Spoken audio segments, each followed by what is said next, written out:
Mixed reviews and an undetermined future are probably the two key points we have to take from the first Morbius movie, and it getting a chance for a sequel, one that would unite many of the characters planned for the Sonyverse, a crossover event much like MCU's Civil War, with Morbius leading the charge on one side as a member of the Sinister Six. The latest MCU adjacent project that came out a couple of weeks ago was Morbius, and it would be such a harsh thing if the mixed receival continues outside of the first opening's weekends, as the movie, according to us, deserves so much more.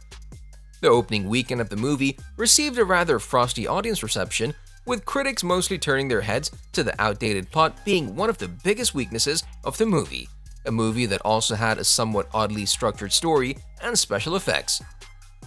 It's no secret that more was expected from the movie, but it's still too early to tell, as there will be more and more movies coming to the Sonyverse in which the movie is set. As we came to learn, taking part in the same universe as the two Venom movies, Morbius is the next big thing, the living vampire finally setting foot for the first time.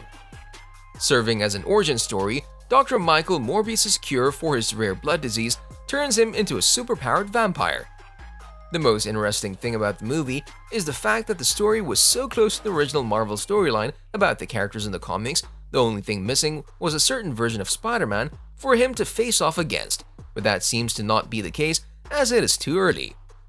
And Morbius being prepared for much bigger things in the future, maybe a sequel to the movie, one that might possibly happen despite the mixed reviews about the first one, and on that note, let's dive right in and see where things are standing right now.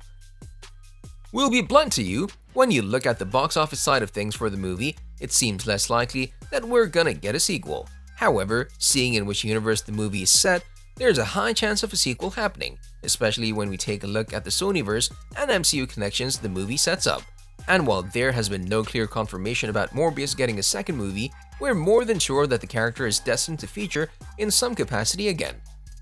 Even if the movie gets the green light, we'll probably have to wait a bit before it releases, as there are other projects from Sony that will need to come out first, including the likes of Spider-Man Across the Spider-Verse and Kraven the Hunter, both of which are set for a 2023 release, and then wait for the Morbius sequel, which might probably happen in 2024 at the earliest, maybe even further down the line.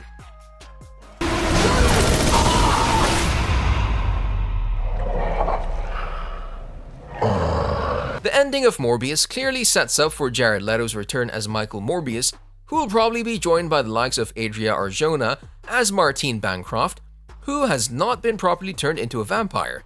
Two of the other core members that we'll not be seeing in any future installments of the Sonyverse are Matt Smith's Milo and Jared Harris's Dr. Nicholas, with the two of them being, let's say, properly killed by the end of the movie.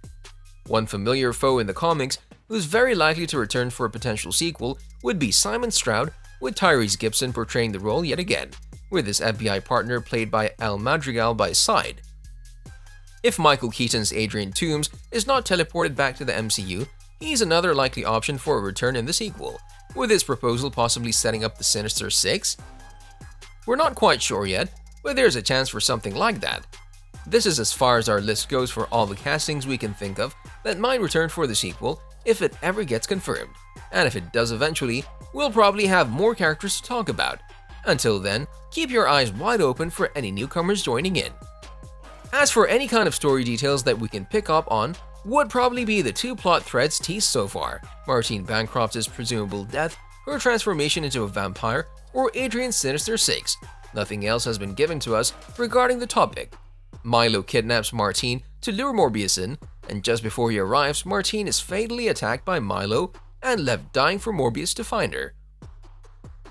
However, in order for her death to mean something, Morbius drinks from Martine, only for us to see her opening her eyes on the rooftop after Morbius kills Milo with the antibody he created. If her story follows the comics, she's the next in line to undergo a transformation, one similar to Morbius's. The second thing we want to talk about is particularly one line Adrian Toomes says in the credit scene: "Bunch of us guys should team up," hinting towards a team up of people like them, which could mean that the Sinister Six are coming. Now, since we don't see any of the other members of the team make an appearance, we're not quite sure as to which are the characters that will comprise the team, but we assume that it could include the likes of Morbius, Vulture, Kraven, Scorpion, any of the villains we saw in the latest Tom Holland Spider-Man movie, or even Tom Hardy's Venom.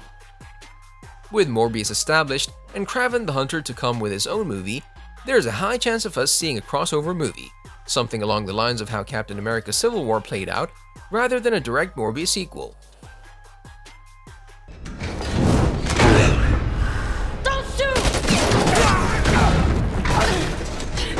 Another rumor suggests that we might see Morbius sooner than expected, as soon as the upcoming Kraven the Hunter movie, with that movie serving as some sort of a sequel to the Morbius movie, with Kraven's obsession to hunt down the best being a key to capturing Morbius as some form of an animal, especially if his story of wanting to start a new life in New York comes to fruition. A follow-up story that we think might be an interesting take on the two newest characters in the Sonyverse, Morbius aligns pretty well with Aaron Taylor Johnson's billing as a trophy hunter.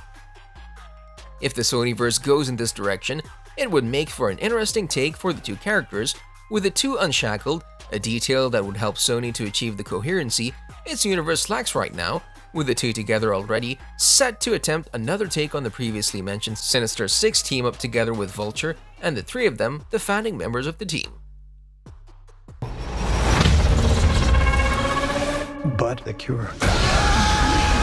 Ever since the two Amazing Spider-Man movies came out, we could see the plan behind the scenes and the Sinister Six of happening. However, as we can see today, they were cut down. The latest Spider-Man No Way Home movie came really close to this idea, with a movie featuring as many as 5 villains of the group, with the only one missing being Mysterio, who at one point was considered for the movie in the earliest stages, of course. As it stands right now, Sony is still planning for the Sinister Six, especially with the hint of Adrian Toomes' appearance in the Morbius movie. However, whatever the case may be, there will be one question that Sony will need to address: why Morbius would agree to be part of this little cabal, with that question being solely the reason we need for us to know the future of the character, as part of a sequel, a form of a sequel, or even a crossover movie, with Morbius being the one put on the spotlight. On a related note, tell us down in the comments below what are your thoughts on Jared Leto's performance of the character and the whole movie while we're at that too. Do you think that the vampire deserves a sequel, or even a crossover movie as some suggest? And if it was up to you, what would be the changes you'd make for the sequel, if there is one overlooking on the horizon? But also don't forget to like, subscribe, and hit the bell icon if you'd like to see more videos like this in the future. Thank you for watching, and we'll see you next time.